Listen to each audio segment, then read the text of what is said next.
ꯌꯦꯡꯉꯨꯁꯦ ꯀꯩꯁꯨꯝ ꯎ ꯐꯪꯗꯔꯦ ꯑꯩꯅ ꯂꯦꯞꯄꯤꯁꯦ ꯍꯦꯛ ꯊꯣꯡꯖꯤꯟꯗ ꯂꯦꯞꯄꯤꯃꯤ ꯑꯗꯣ ꯊꯣꯡꯖꯤꯟꯗ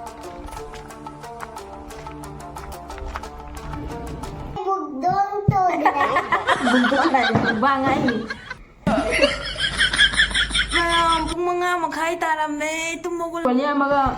chicken ꯑꯃꯦꯠꯄꯤ ꯑꯃ ꯇꯧꯔꯦ do amet amat tora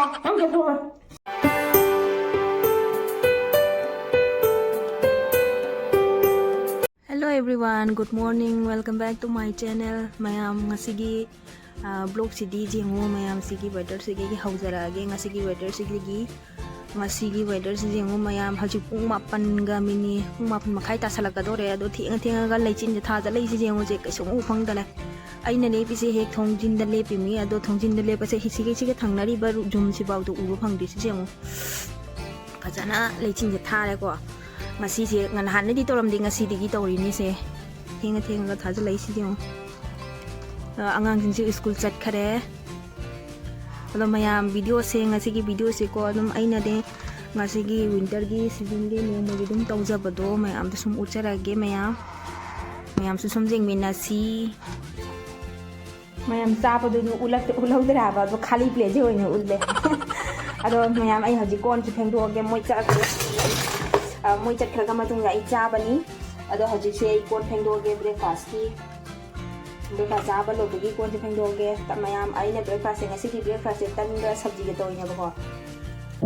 I know you told your friend you're not okay, and tell me what's wrong and why you never said you felt that way. Guess you're trying to stay strong and fake a smile until I look away. But I've known you too long, it hurts to watch your blue eyes fade to gray as you fade away. As you mayam ai ne kon pheng do sige sumai tong na upsalaga thamna ba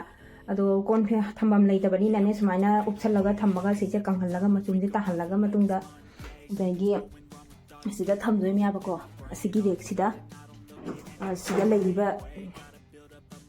leiba rek se ase siga noina sumai tong na kon je ngasala thamme kon thambam ne leitaba ni na mayam ai haji sangom mangkom lawba chalu gi ge haji ji pung 8:30 10 tare hauji pung 10 tare nungsa sagale nungsa sadore jing du mayam du thokale adu sangom lawba chalu gi ge mayam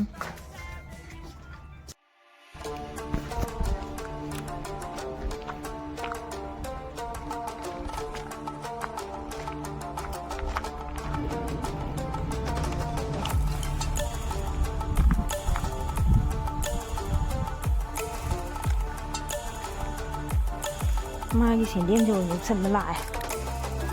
ing sa sagale adagi se law du ni ba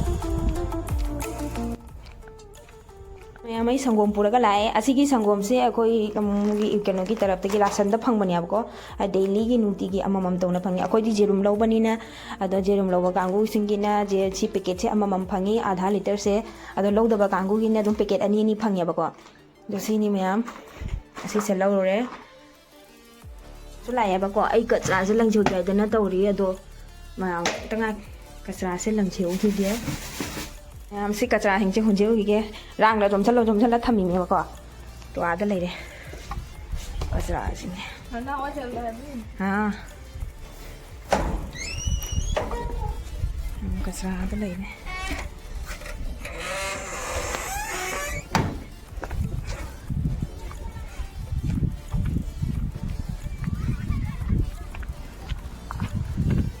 चलाई तो smile पीछे कचरा दी क्या जाम है जी इतना ज्यादा हो गया कचरा अरे कहाँ डालेंगे इधर 2 दिन का है कचरा हाँ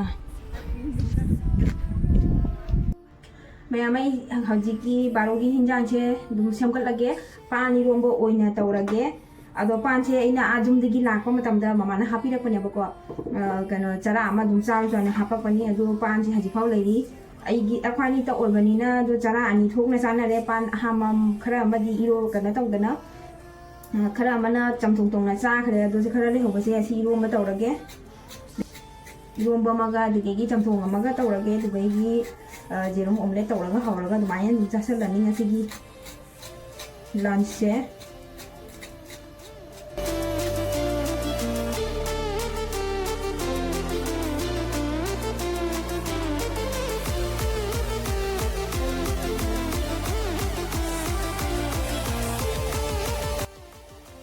ꯃꯌꯥꯝ ꯂꯣꯏꯔꯦ ꯄꯥꯟ ꯈꯣꯛꯄ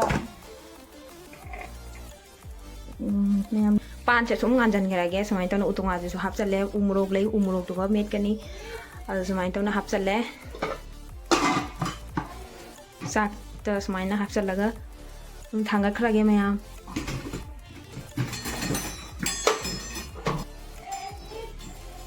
ꯅꯨꯄꯥ ꯁ꯭ꯀꯨꯜ ꯍꯜꯂꯛꯑꯦꯕ ꯌꯦꯡꯉꯨ ꯇꯧꯏꯁꯤ ꯌꯦꯡꯉꯨꯅꯦ ꯃꯥꯒꯤ ꯕꯦꯒꯇ ꯏꯁꯤꯡ ꯕꯣꯇꯜꯗꯣ ꯕꯦꯒꯇ ꯃꯅꯨꯡꯗ ꯍꯥꯞꯆꯟꯕꯗꯣ ꯑꯗꯣ ꯃꯥꯗꯤ ꯃꯈꯨꯝꯗꯣ ꯍꯥꯡꯗꯣꯛꯈ꯭ꯔꯖꯥꯠꯅꯤ ꯑꯗꯣ ꯏꯁꯤꯡ ꯄꯨꯝꯅꯃꯛ ꯂꯣꯏꯅ ꯇꯥꯗꯗꯅ ꯕꯦꯒꯇꯨꯁꯨ ꯆꯣꯠꯇꯅ ꯕꯦꯒꯇꯨꯕꯨꯗꯤ ꯃꯄꯥꯟꯗ ꯐꯧꯗꯣꯛꯈ꯭ꯔꯦ ꯑꯗꯣ ꯂꯥꯏꯔꯤꯛꯁꯤꯁꯨ ꯂꯣꯏ ꯆꯣꯠꯂꯦ ꯇꯧꯏ ꯌꯦꯡꯉꯨꯁꯦ ꯂꯥꯏꯔꯤꯛ ꯍꯤꯠꯄꯁꯦ ꯂꯝꯍꯦꯟꯕꯁꯦ ꯁꯤꯗ ꯂꯩꯔꯦꯁꯦ ꯅꯪ ꯏꯁꯤꯡꯗꯣ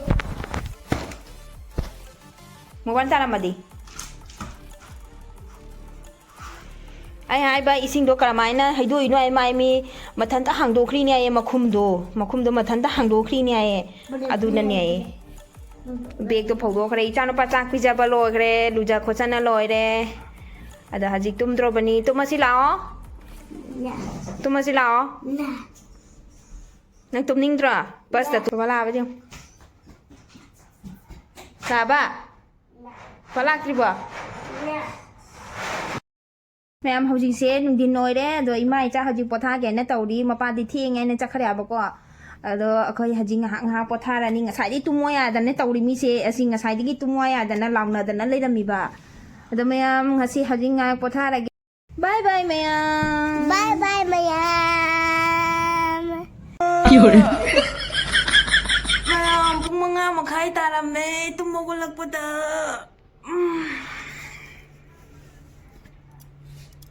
ꯃꯌꯥꯝ ꯃꯊꯛꯁꯤꯅꯤ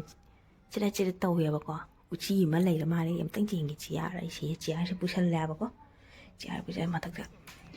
ꯈꯜꯂꯒ ꯌꯦꯡꯒꯦ ꯑꯝꯇ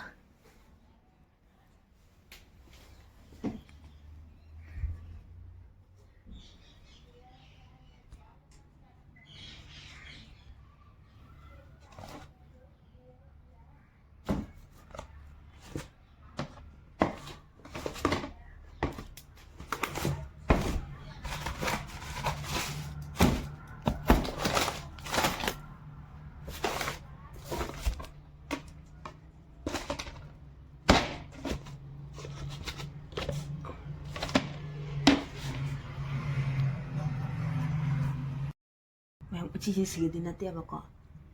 ꯑꯁꯤꯒꯤ ꯁꯠꯁꯦ ꯁꯤꯒꯤ ꯁꯠꯁꯦ ꯑꯥꯗ ꯎꯔꯕꯁꯦ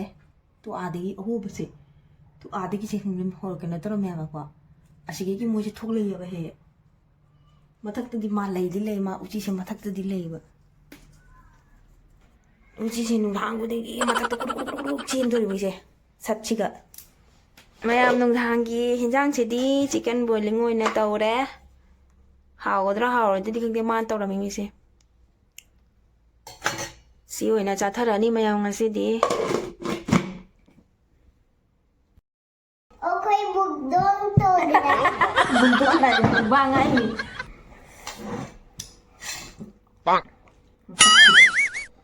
Mayam. Nasidi ako na. Hết thuốc rồi à? Mà cha luôn rồi đấy. Để tôi cha ra cái hả? Ngon chỉ có chọc ra ra. Mukbang to na haji. Mua băng cái hả? Haji papadi saksari. Thế vừa nhưng chicken vừa nha mà Chicken anh em sulay. gì mà tàu đấy? Do. Amet pa amat sutura. Em chưa thôi. Dugay ising sulay ga. Mà chị đã azar am sudah oleh sini. Achar amat sujaw re. Ni nanya.